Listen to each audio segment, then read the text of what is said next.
আসলে আজকে বিশ্ব ভালোবাসা দিবস এবং পহেলা ফাল্গুন।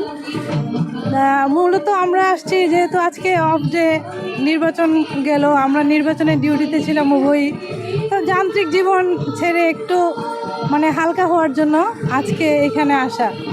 তো খুবই ভালো লাগছে। যদিও আসতে একটু ঝামেলা হয়েছিল, রাস্তাটা খুব বেশি সুবিধা না, কিন্তু আসার পরে এখানকার প্রাকৃতিক পরিবেশ সত্যি সুন্দর। 14ই ফেব্রুয়ারি পয়লা ফাল্গুন ভালোবাসা দিবস উপলক্ষে আমার ফ্যামিলিকে নিয়ে এখানে এসেছি শিমুল বাগানে। অসম্ভব সুন্দর একটা জায়গা। যদিও আসতে রাস্তাঘাট একটু মানে আর কি সমস্যা হয়েছে, কিন্তু এখানে এসে আসলে মনটা একেবারে ভরে গিয়েছে।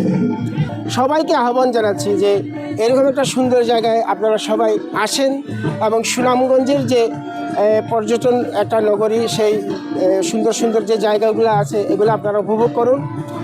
দেখার মতো, সত্যি দেখার মতো একটা জায়গা। শিমুল বাগানে দেশের বিভিন্ন প্রান্ত থেকে আজকে মানুষজন এসেছেন এবং সুন্দর একটি অনুষ্ঠান উপভোগ করতেছেন, বসন্ত উৎসব। এই উৎসবের আমরা আবহমান কাল থেকেই আমরা বাঙালি, আমরা উৎসবপ্রবণ মানুষ, আমরা আনন্দের সাথে সবগুলো উৎসব উদযাপন করি। এখানে এসে খুব ভালো লাগলো, খুব আনন্দ লাগতেছে। সব বয়সের মানুষ, এখানে একটা মিলন মেলা সৃষ্টি হয়েছে, খুবই ভালো লাগতেছে।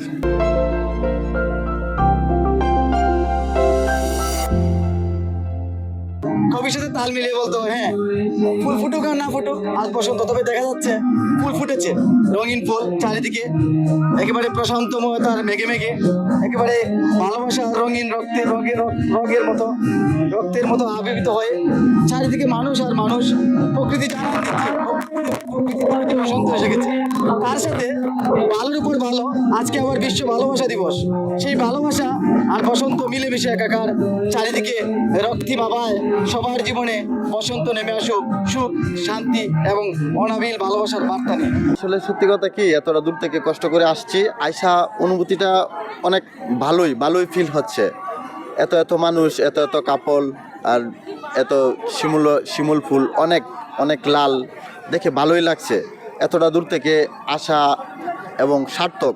আজকে ফাল্গুন এসেছে, আজকে বসন্ত শুরু, ঋতুরাজ বসন্ত।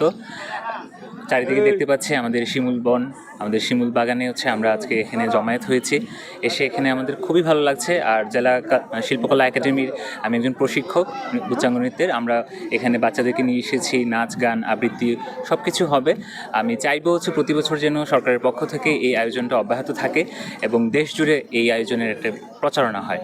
আসলে শিমুল বাগানে এসে খুবই ভালো লাগছে, সুন্দর সুন্দর শিমুল ফুল ফুটেছে।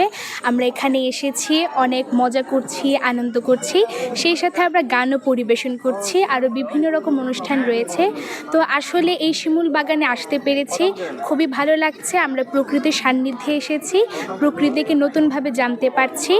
বিভিন্ন এলাকাতে, বিভিন্ন জেলা থেকে পর্যটকরা শিমুল বাগান ফুল লালে লাল এটা উপভোগ করার জন্য, বসন্ত উদযাপন করার জন্য সেই বাগানে ছুটে আসে।